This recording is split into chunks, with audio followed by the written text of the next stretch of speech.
If you like the video, then please consider supporting Slopes Game Room on Patreon. About 2 months ago, I saw the video game Night Trap for the first time. It is a sick, disgusting video game in my judgment. It's an effort to trap and kill women. Video game companies have been suing everyone since the beginning of, well, video games. Even cheese-blooded Nolan Bushnell, the co-founder of Atari, was accused of copying Magnavox's version of electronic ping pong when his company Atari made Pong. Crazier still, Magnavox sort of won, when Bushnell agreed out of court to give Magnavox the rights to Atari products for the next year. Sadly, for Ralph Baer, the inventor of the Magnavox Odyssey, Atari decided to hold back all of its products for another 12 months. Ooh. Yep, video game lawsuits have been around literally since the beginning. But between all the fake Pac-Man clones out there, nobody's more guilty of this tomfoolery than the Big N. Leave luck to heaven? Yeah, that and about 1,000 of the most overpriced lawyers money can buy.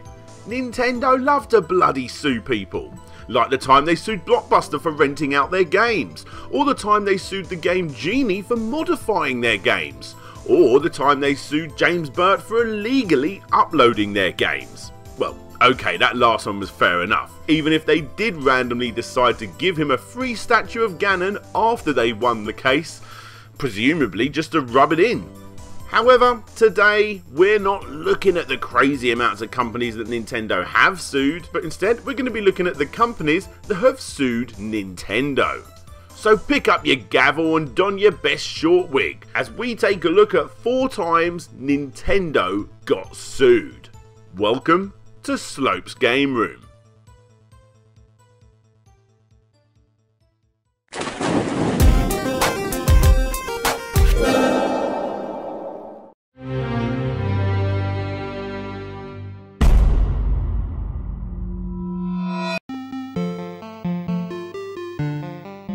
Back in the early 80s, Shigsy here created one of the most iconic video games ever, confusingly titled Donkey Kong, a game where a hammer-wielding tash bloke in red dungarees has to chase the pissed-off barrel-wielding gorilla who forever steals your girlfriend and climbs to the top of big buildings. Sounds familiar. Well, obviously storyline aside, there's no denying that this is a bloody good game that completely deserves its reputation. An arcade game that not only put Nintendo on the map, but more importantly spawned one of the company's first major mascots. Oh yeah, and this guy.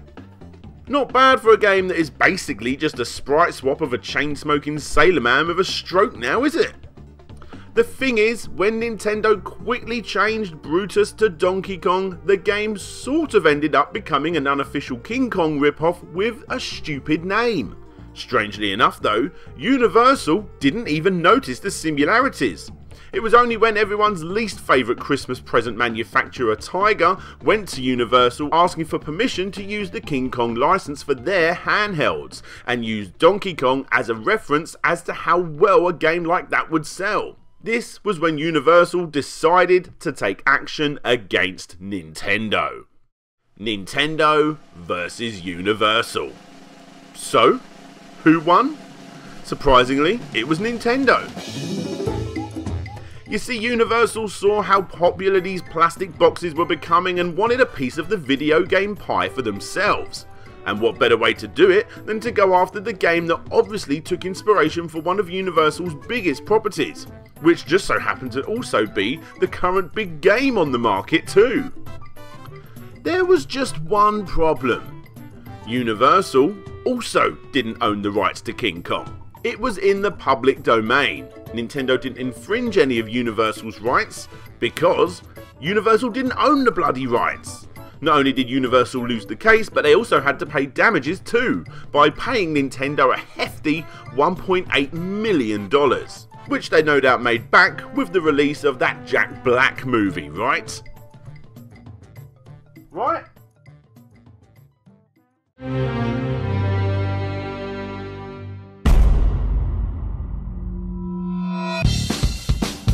The LEGO games, the closest thing we'll have to a long-running decent 3D platform series that can be found on all platforms, most notably Nintendo.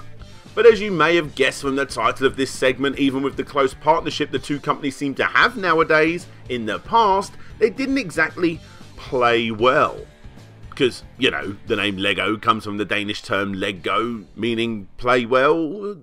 Ugh. Anyway, for this not so famous lawsuit, we need to go back before the days of classic Nintendo video games to 1968, when the company were constantly experimenting with new ideas as a toy manufacturer. And when I say experimenting, I obviously mean blatant stealing, as the company released Nintendo blocks, more commonly known as N&B. An obvious rip-off of the more popular Danish-originated toy that only started being sold in Japan 5 years prior. But was N&B really just a carbon copy of the increasingly popular worldwide phenomenon that was LEGO? Well, of course it was. However, Nintendo did attempt to get around the idea of this being a straight copycat idea, even though the two fitted together perfectly, might I add, by not only slightly changing the underneath of the blocks, but also changing the word LEGO to N&B found on the top. The other big change, however, was the rounded shape of some of Nintendo's blocks, which they used to great effect in their marketing of the product, comparing it to the ugly looking square-like LEGO rivals. As you may have guessed, LEGO wasn't going to be taking this, so with the wrath of someone that's just stepped on some LEGO, they quickly slapped Nintendo with a lawsuit. Nintendo versus LEGO. So, who won? Surprisingly, once again, it was Nintendo. It turns out that those curvy edges found on the N&B blocks differentiated them enough in the eyes of the jury, and Nintendo got away with it and continued to release quite a few sets leading into the mid-70s. Anyway, it was those rounded edges that ended up becoming the demise of the N&B toy range. It may have helped Nintendo in the courtroom, but those round edges actually left customers finding it increasingly hard to create anything beyond what the sets were actually intended for. And Nintendo decided to discontinue the range shortly after, with the only nod to N&B being found in Super Mario Bros. 2 for the Game Boy.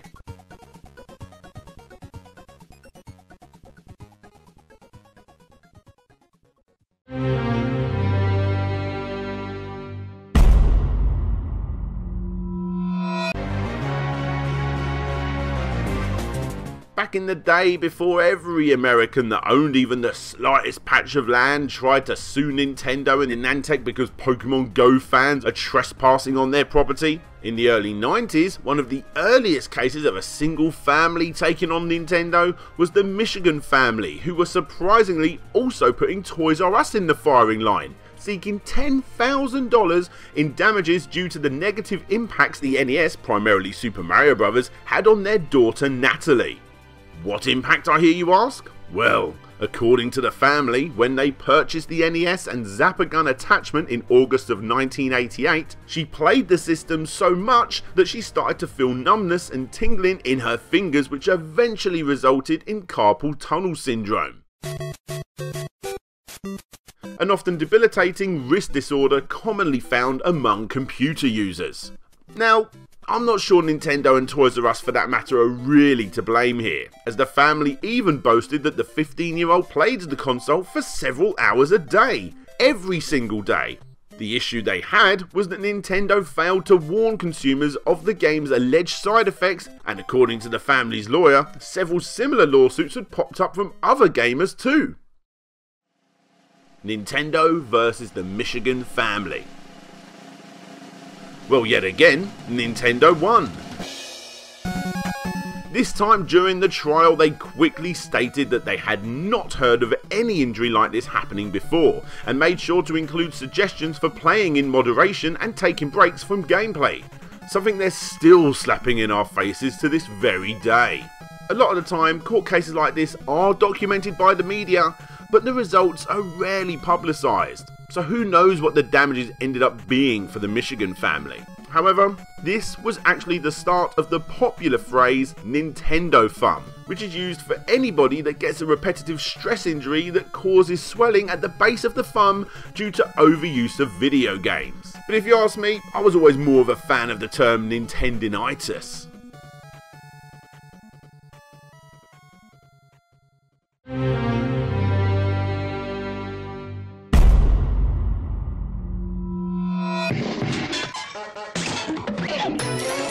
The Wavebird controller and the Xbox controller. Easily the most comfortable and well designed controllers ever made. In fact, you're likely to see them at the top of pretty much every top 10 controller video on the tubes. So much so that it's getting a bit boring now, guys. Anyhow, both the game controller and Microsoft's Xbox controller were all put in the firing line when Texas-based company Anescape Limited attempted to sue the two computer giants, stating that the controllers directly mimicked their patent that they filed several years earlier. According to Anescape, the two offending parties violated their patent 622525 with its image control with sheet connected sensors, 6344791 with its variable sensor with tactical feedback, 6347997 with its analog control housing with electronic displays, and finally 6906700 with its 3D controller with vibration. That last one may sound familiar, as only a few years prior Sony ended up having to pay almost $91 million to Immersion Corp for infringing the copyright of these two patents, thanks to their popular DualShock controllers. It was no doubt because of this Sony case, as well as the crazy amounts of other patents filed against the two companies, that led Microsoft down the route of settling out of court for an undisclosed sum, which finally leaves Nintendo. Nintendo versus Anescape. And who won this time? Sadly for Nintendo, they lost. And not only was they charged with a $21 million fine in damages, but a ban was put in place on all Wavebirds, normal GameCube controllers, as well as Wiimotes and nunchucks too. So, Nintendo, not really knowing when to stop, decided to appeal against Anescape to the federal court. And luckily, Nintendo switched it around. They won! Now that may all sound honky-dory, but like I said earlier, Microsoft did actually pay out, and although Anescape didn't win the Nintendo trial, they still no doubt got hundreds of thousands, possibly millions of dollars by doing this. Which is why the Texan scumbags are still filing every imaginable patent they can muster up to this very day, recently resulting in a similar case against Apple. Either way, Nintendo vs Anescape was yet another victory for Nintendo, albeit an annoying one, proving that the plumber's base of operations are not to be messed with. Sorry Mad Cats, you almost had complete domination of Nintendo's controller market, but luckily for us, you're still just the controller you give your little sister. Hey there guys, thanks for checking out the video. It's the part of the video where I give my usual shout outs to all of my Patreons, with a special shout out going to Matthew Ritter, Ryan Burford, Ian A. Chapman, Phil Lowlins, Zane Powers, Justin French, Pop Goes Rock Band, Gavin Gory Man, Creamy Elephant, James Loveridge, Casey Garner, Blitz, Hedgie Ben Hall, Taylor Almondson, Killer J Takikawa, and of course, Tiago Piera dos Santos Silva. If you want to be part of this list, get your name shouted out, get your name shown, see what I'm working on, be part of the Discord chat, and all of the other greatness that you can only get with Slope's Game Room's Patreon, then please click the link that you see on the screen.